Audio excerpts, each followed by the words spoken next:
삼갈. 삼갈에 대하여서는 31절 한 절만 기록하고 있어요. 그죠? 그리고 삼갈에 대한 정보가 그렇게 많지를 않아요. 연구도 거의 없는 형편이에요. 그래서 이렇게 주석을 찾아보아도 참 할 말이 많지 않은 것처럼 보이는데,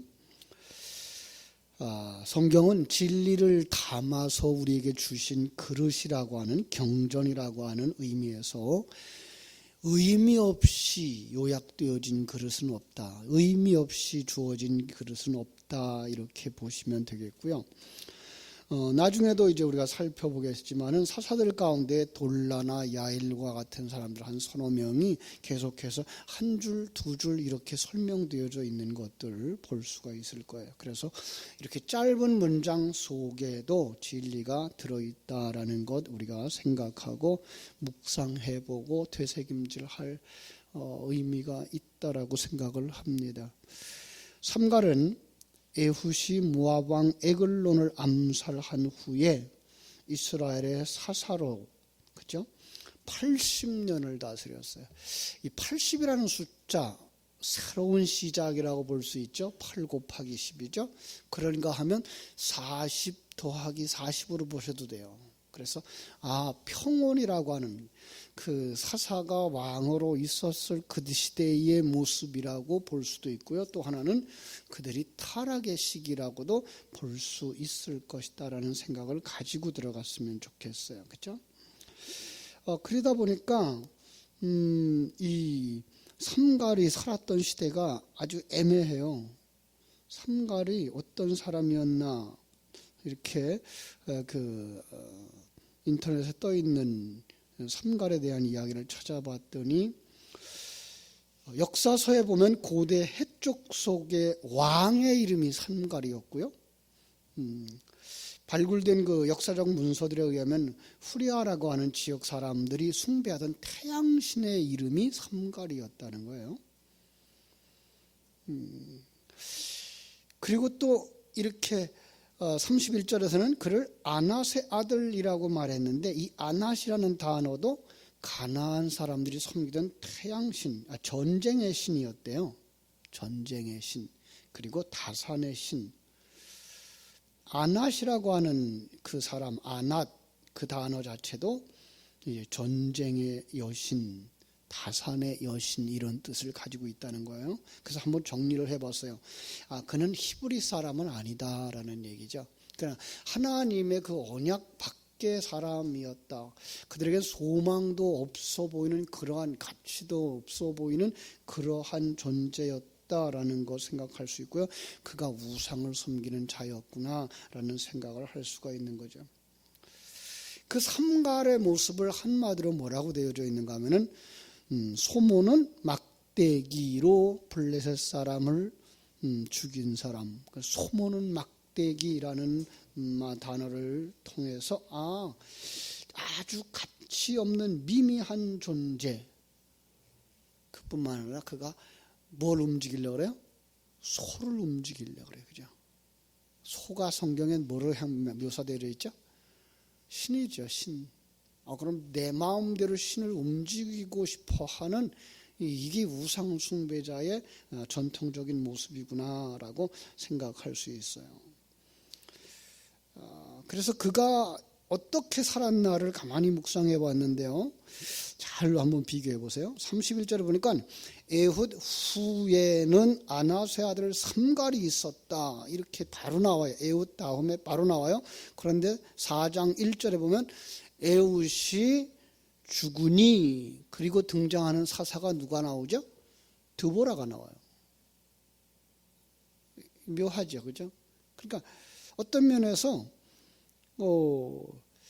31절은 에훗이 죽은 후에 이 아낫의 아들 삼갈이 나왔다는 것이 아니라 에훗 다음으로 그 에훗이 살아있을 그때의 어떠한 상황 속에서 블레셋이 공격해 들어왔고, 그 블레셋을 죽이는데 삼갈이 앞장서 있었고, 그 다음에 에훗이 죽었을 때에 드보라가 사사가 되어져서 등장했다, 이렇게 볼 수가 있어요.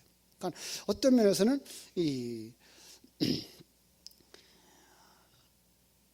에훗과 동시대의 사람, 에훗과 같이 살았던 사람, 이렇게 볼 수가 있어요. 자, 그렇다면 이런 얘기가 되는 거죠. 에훗은 지금 평안의 시대를 만들었는데 그 속에 뭐 하는 사람이 있는 거예요? 전쟁하는 사람이 있었다라는 이야기가 되는 거죠. 그렇습니다.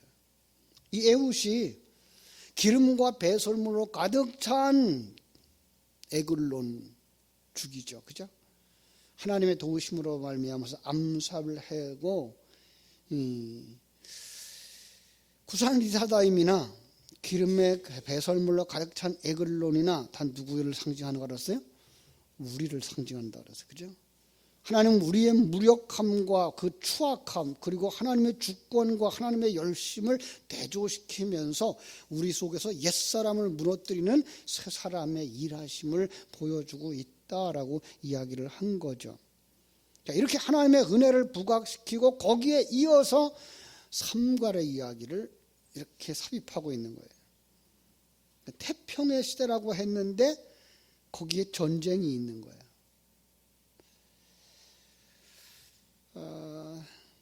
이런 얘기를 할 수가 있는 거죠. 여러분, 우리는 의인일까요? 죄인일까요? 우리가 처음 예수 딱 믿고 구원받고 하나님 자녀 됐다 그러면 우리는 의인이라고 당당하게 얘기해요. 우리는 의인이 맞아요. 하나님의 백성 의인이에요. 그런데 시간이 지나면 지날수록 진리를 묵상하면 묵상할수록 우리는 내가 죄인인 것을 이렇게 고백할 수밖에 없는 거죠.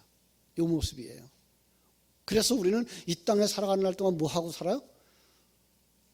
전쟁을 하면서 살아요. 평강 속에 하나님의 자녀 천국을 누림, 하나님의 백성의 하나님의 아들다움, 이런 모습이 한 면에 있는 반면에 또 한쪽에서는 뭐가 있어요? 전쟁이 있는 거예요. 영적인 전쟁. 이 모습을 여기서 우리가 30절과 31절 속에서 우리는 찾아볼 수 있다라는 생각을 하게 되는 거죠. 그렇습니다. 다른 말로 말하면은 오늘 성도들의 삶 속에는 하나님의 자녀다운 새 사람의 모습으로 평안과 천국의 약속이 주어졌어요. 그런데 그것이 완성되어지기 위해서 우리 속에서는 뭐예요? 이 블레셋 같은 사람을 쳐서 물리쳐야 되는 전쟁이 있다라는 사실을 가르쳐주고 있는 거죠. 근데 그 전쟁의 주인공이 누구냐라고 하는 이야기를 지금 여기서 이 아낫의 아들 삼갈이라고 하고 소모는 막대기라고 하는 이야기 속에서 우리가 찾아내게 되는 것을 우리가 알 수가 있습니다. 그렇습니다. 예수님께서 이 땅에 오셔서 선언을 했어요. 예수님이 이 땅에 오셔서 평강을 주시겠다라고 말씀했죠. 그죠? 그런데 예수님을 믿는 우리들의 삶 속에서는 평강만 있는 게 아니라 전쟁이 있다라는 거예요. 그래서 이 두 가지의 그 사건을 통해서 우리는 뭘 볼 수 있어요? 구원의 양면성을 보는 거죠. 구원의 양면성. 하나는 뭐예요? 평안, 또 하나는 전쟁. 구원과 심판의 모습을 우리 요한계시록을 묵상하면서 이건 많이 묵상했던 부분이니까 얼른 대입하면은 이 상황도 바로 그런 상황이겠구나라고 이해할 수가 있게 될 줄 압니다. 그래서 그 상황 속에서 왜 예수가 그 평강을 값없이 선물로 주어야만 했는지를 깨닫게 되고, 그리고 왜 우리는 평강을 쟁취할 수 있는 능력이 없는 자인가를 묵상하게 되고, 그리고 꼭 평강을 얻어야만 하는가에 대한 이야기를 우리가 여기서 발견하게 되는 것입니다. 그렇습니다. 왜 하나님이 우리에게 평강을 주셔야만 되죠? 우리는 평강을 얻을 만한 그런, 이 평강이라는 말이 무슨 말이에요? 하나님과 하나 되어짐. 원수 되어졌던 자가 중보자의 역할로 말미암아서 돌아서서 끌어안고 하나 되어져서 절대로 떨어지지 않는 그런 관계, 이 평강이에요. 그런데 인간이 타락했어요.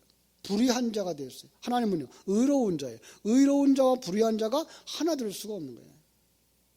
그래서 이 불의한 자들을 의로운 자로 덮어요. 이게 예수 그리스도의 의가 덮여지는 거죠. 그 덮어주는 것 자체가 뭐예요? 이게 하나님의 일하심이에요. 하나님의 선물이에요. 그래서 하나 되어져요. 그 속에서 우리는 그리스도의 의 속에서 점점 의로워져 가는 거죠. 그러려면 뭐 해야 돼요? 불의를 점점 몰아내고 의가 점점 승리해서 온전한 의로운 자가 되는 거예요. 그 의로운 자가 우리가 생각하고 있는 성화라는 개념이라는데, 성화라는 깨끗해지고 착해지는 개념이 아니라 하나님의 주권을 인정하고 하나님이 쓰시기에 합당한 그릇으로 바뀌어져 가는 모습들. 예. 그러면 뭐가 돼야 돼요? 내가 없어져야 돼요. 자기 부인이 이루어져야 돼요. 이 목사님들끼리 같이 모여서 이렇게 오늘날의 교회들을 이야기하면 항상 나오는 얘기가 교인들이 변했어요 그래요. 교인들이 변했대요. 아니 세상이 변하니까 교인들도 변했겠죠. 그죠? 그런데 왜 그래요? 내가 살아있다는 거예요. 다 자기 중심이고 자기 의를 살리려고 하고 자기 판단과 자기가 조가하는 것들로 이루어 가고 싶어 한다는 거예요. 하나님이 이 일을 통해서 합력해서 선을 이루게 하신다는 생각, 하나님이 일하신다는 생각보다는 다 자기 의들이 강해져 있다는 거예요. 이거 왜 그랬을까요? 목사들 책임이죠. 무엇이 하나님의 뜻인지, 무엇이 구원의 완성인지, 그 과정 속에서 우리가 필요로 하는 게 무엇인지를 철저하게 가르쳐주지 못한 거죠. 그 가르침이 없으면 은혜 받았다 그래도 은혜는 어디로 가요? 옛사람의 감정을 만져주고 옛사람의 길을 살려주는 것이 은혜로 느껴진단 말이에요. 그건 전혀 아닌데 불구하고 지금 그렇게 가고 있는 거예요. 아니요. 정말 우리는 우리의 힘으로 아무것도 할 수 없는 자. 하나님이 은혜가 아니면, 하나님이 은혜 부어주시지 아니하시면 우리는 아무것도 할 수 없는 자. 그래서 우리는 참 세상적인 가치관을 그냥 가지고 들어와요. 교회의 성장이라고 하는 부분에도 세상적인 가치관 그냥 가지고 들어와요. 각 기관들의 모임 속에도 세상의 가치관 그냥 가지고 들어와요. 봉사하는 자리에도 세상의 그 방법들을 그냥 가지고 들어와요. 그러면 이 집단은 하나님의 생명에 의해 거듭난 자들의 집단이 아니라 세상 사람들과 다를 바 없는 세상의 한 집단일 수밖에 없는 거예요. 그게 누구예요? 그게 삼갈이라니까요.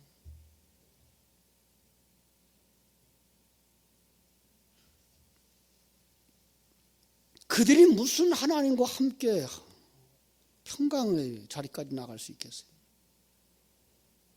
그럴 수가 없어요. 그런데 불구하고 하나님은 그들을 어떻게 해요? 평강의 자리로 이끌어 가셔요. 누구를 통해서? 삼가를 통해서. 그럼 여기 삼가는 누구겠어요?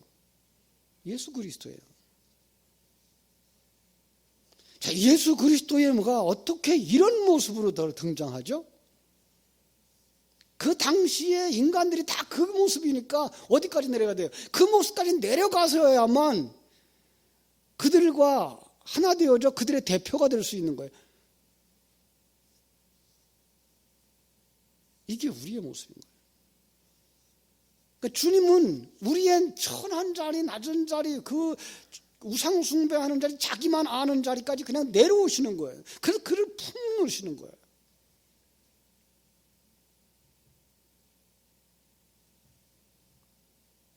그래서 그가 물리쳤던 대적인 누군가를 불러요. 블레셋 사람 600명이에요. 600명. 6이라고 하는 숫자죠. 6이라고 하는 숫자는 완성의 수 7에 이르지 못하는 인간의 수. 하나님을 흉내내는 사단의 수. 그래서 사단의 숫자가 6이죠. 그 666을 666이라고 말하진 않아요. 왜죠? 용도 6. 땅에서 올라온 짐승도 6, 바다에서 올라온 짐승도 6. 예. 그래서 666이에요. 그 숫자에 10이 곱해졌어요. 타락한, 그래서 에덴 동산에서 쫓겨난 인간의 상징. 이 블레셋이라는 거예요. 옛사람의 상징이고 세상적인 가치관이고 사단적인 속성이고, 그가 그들과 똑같은 자리까지 내려갔던, 그리고 그들이 여길 땐 전 아무 쓸모도 없는 자야라고 얘기했던 소모는 막대기에 의해서, 아니 하나님을 자기 마음대로 조종할 수 있다고 생각했던 그런 파렴치한 생각을 가진 비열한 인간의 자리까지 내려오신 예수 그리스도에 의해서 무너지는 거죠.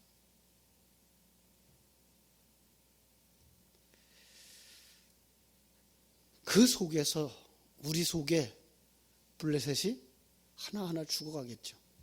우리 속에 옛사람이 하나하나 죽어가고, 하나님은 그렇게도 일하시는구나 보게 되겠죠. 하나님은 그렇게도 일하시는구나. 내가 생각했던 것과 다른 방법. 난 그게 안 될 줄 알았는데 그게 되고, 나는 내가 그 방법대로 하려고 될 거라고 생각했는데 내 방법대로 되지 아니하는 그런 상황. 그 바울도 그런 얘기를 하죠. 바울도 빌립보서에서 말했듯이 나 육체로 신뢰할 만한 사람이었다. 나 육체로 신뢰할 만한 사람이었다. 난지 8일 만에 할례를 받았고 이스라엘의 족속이고 베냐민 지파이고 히브리인 중에 히브리인이고 율법으로는 바리새인이었고 열심으로 교회를 핍박하고 율법의 의로는 흠이 없는 자였다. 나도 내놓을 만한 사람이었어. 그런데 예수 생명이 그 속에 툭 들어오는 순간, 거듭나는 순간, 하나님의 생명에 의해서 사로잡혀가는 그의 삶은 그걸 다 내려놨다. 배설물처럼 버렸다.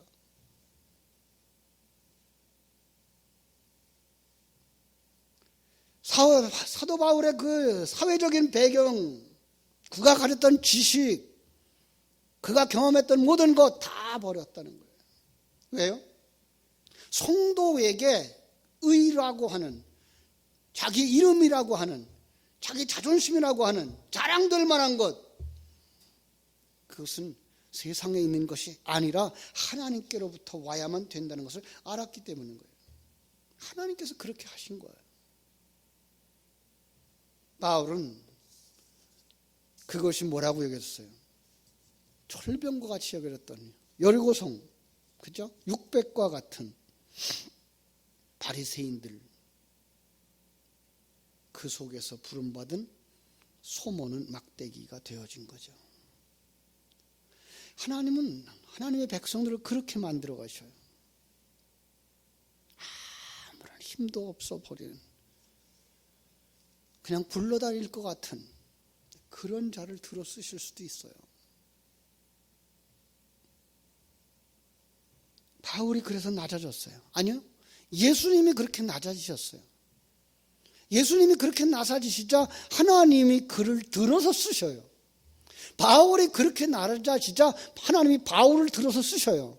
오늘 이 시대에도 하나님은 그렇게 일하신다는 사실을 기억해야 할 줄로 아는데, 이건 지식이 없는 자를 쓰신다거나 무식한 자를 쓰신다거나 그런 얘기가 아니에요. 자기가 주인이 아닌 자, 자기가 주인이 아닌 자, 하나님이 나를 버리시면 버리는 자리에 그냥 떨어져 있는 자, 하나님이 들어 쓰시면 그가 능력의 도구로 쓰임받는 자, 그런 사람 들어서 쓰신다는 이야기죠. 예수님이 바로 그 소모는 막대기가 되어져 이 땅에 오셨다가 소모는 막대기처럼 십자가에 매달려 돌아가시는 거예요. 그리고 주님이 우리를 그 자리로 끌고 가셔요.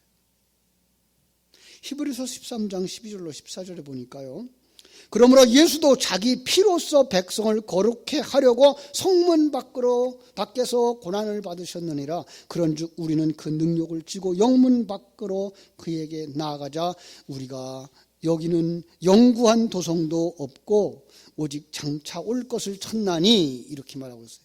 우리 보고 어디로 가라고요? 영문 밖으로요. 무엇 하라고요? 십자가 지러 내려놓으십시다. 내가 할 수 있다고요? 내 방법이 옳다고요? 내 생각이 옳다고요? 내려놓자고요. 하나님이 춤추라 그러면 춤추고, 하나님이 울라 그러면 울고, 하나님이 뛰라 그러면 뛰고, 하나님이 잠잠하라 그러면 잠잠하고. 여러분, 내가 나섰기 때문에, 내 방법이 있기 때문에 하나님이 일하시지 못하고 있는 건 아닙니까? 기드온의 그 횃불이 단지 속에 감춰져 있어요. 그 단지 때문에, 나라고 하는 그 질그릇 때문에 횃불이 타오르지 못하고 있는 건 아닙니까? 나 때문에 하나님의 일이 안 되는 건 아닙니까? 나 때문에 교회가 교회되지 못하고 있는 건 아닙니까?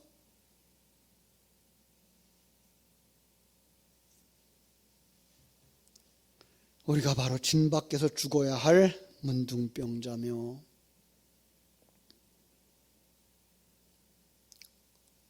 삼가리며 소막대기라고 하는 사실을 깊이 깨달아 알고 이 새벽에 우리 자신을 비우십시다.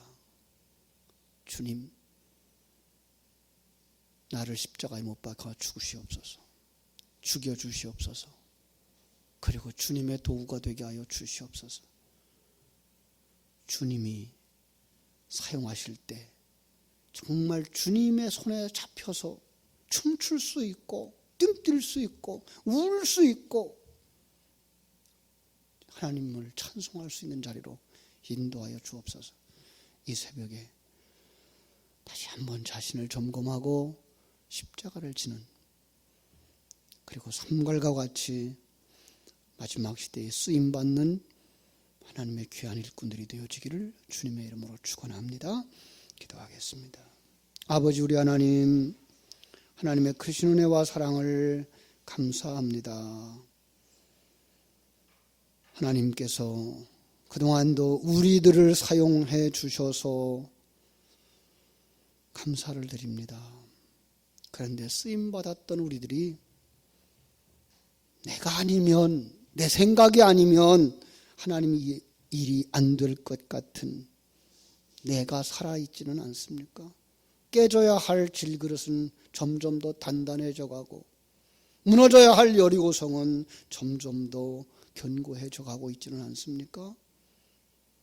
그래서 바리새인들처럼, 아니 바울이 되기 이전에 사울처럼 내 판단이 옳고 내가 가졌던 전통적인 생각이 옳고, 그래서 아닌 것은 돌로 쳐서 죽여야 된다라고 생각을 했던 우리들은 아닙니까?